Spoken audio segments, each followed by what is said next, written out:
Je to čas na spomínanie a spomienky sú pestré ako tá príroda na jeseň.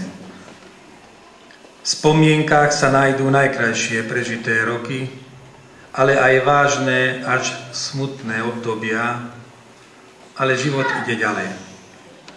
Az unokák, dédunokák tovább vihetik mindazt, ami szép, ami igazán érdekes.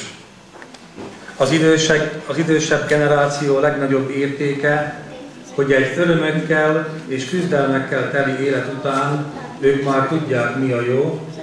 Čo je domov, dobre viem a všetkým to rozpoviem.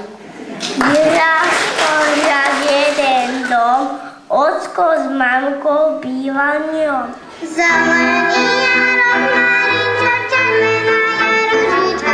Zelený je rovnarinča, červená je ružička.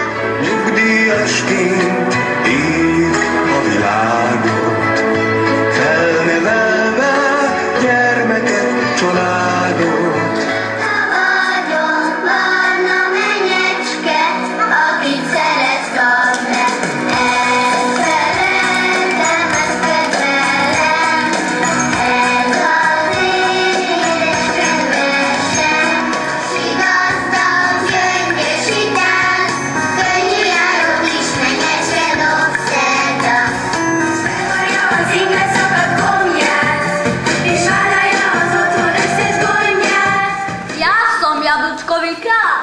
Ja som Jablčková kráľovna. Ja som Jablčková princezna.